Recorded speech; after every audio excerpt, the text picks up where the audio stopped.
Naresh Balasubramanian from Chennai. Welcome back to the History Office. The main motive behind the launching of this channel is to make history learning as easy as possible. In this video, I am going to explain about lessons of history. History is teaching us lessons day by day. There are numerous amount of lessons which we learn from history.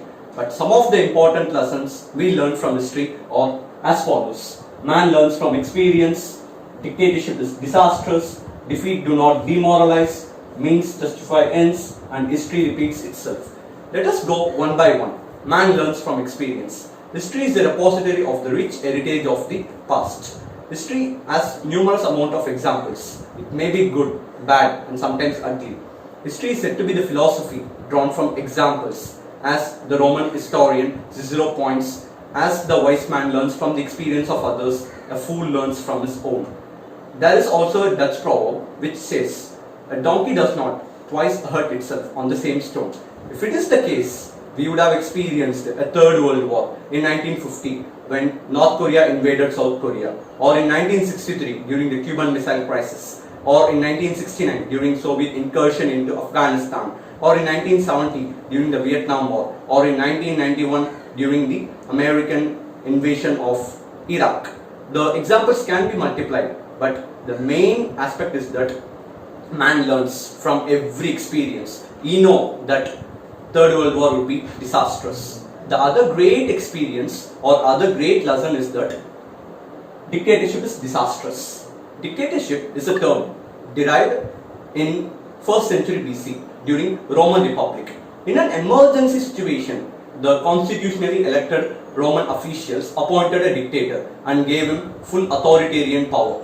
Unfortunately, in the end of 1st century BC, the position of dictatorship became more permanent and he started enjoying more powers. As a result, Augustus, adopted son of Julius Caesar, became the Roman emperor and thus began the process of Roman Empire. Since then, world had witnessed a number of dictators like Mussolini, Hitler, Tojo of Japan, Stalin, and so on. As a result, mankind has learned the lesson of averting the danger of emergence of dictatorship. So it has been agreed that the best government suited for any country or state is constitutional form of government, where a leader would be elected by his own people through elections based on adult franchise, universal adult franchise. The other great lesson which we learn from history is that defeats do not demoralize. It has been said that defeats in war would demoralize the vanquished people. There are many examples supporting this view, but the post-war recovery of both West Germany and Japan had disproved this view. The economic status which both of these countries, that is Germany and Japan, enjoy today had not been enjoyed by any countries who had defeated severely in the war. What Iran is now today is not what it was when Darius was defeated by Alexander, the great Macedonian king, in 330 BC. The numbers can be multiplied, but the fact is that defeat in war or any instance never demoralized the vanquished people. The other great lesson is that means justify ends. See, many people argue that ends justify means, but it is true that means justify ends.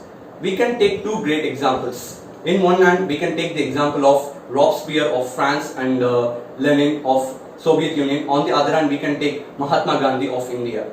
See, in this case, that is in the case of Robespierre and Lenin, they concentrated in their ends. They never mind about their means. So their aims were totally disastrous and they were ended in establishing reign of terror in the case of Robespierre and totalitarian regime in the case of Lenin. On the other hand, Mahatma Gandhi's means were very good, that he was successful in establishing a strong government in India. That is, his means drive and justified his ends. The final great lesson we learn from history is that history repeats itself.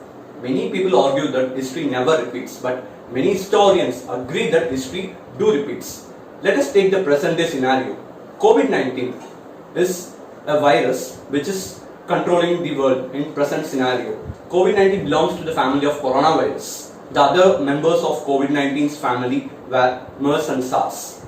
So it is true that the virus is devastating the world, but we should keep in mind, in 1920 also the world has experienced a severe virus in the name of influenza, but the world recovered from that matter. And even in 1820 and 1720, the world has experienced pandemics, but then world recovered. It is also interesting to note that in 1340s, Italian states of Florence and Siena were totally devastated by the Black Death. Many million people died, but Italian states of Florence recovered from the plague and gave birth to Renaissance. So let us hope for a good future. COVID-19 will end in giving birth to another Renaissance. If you like this video, please click on the like button. Please do comment. Your comments will make me to improve the quality of the videos. And please do share as much as possible. And finally, don't forget to subscribe to my channel, The History Office. The subscription button is available down in the video box. Please do subscribe. Thank you so much for watching this video. Goodbye.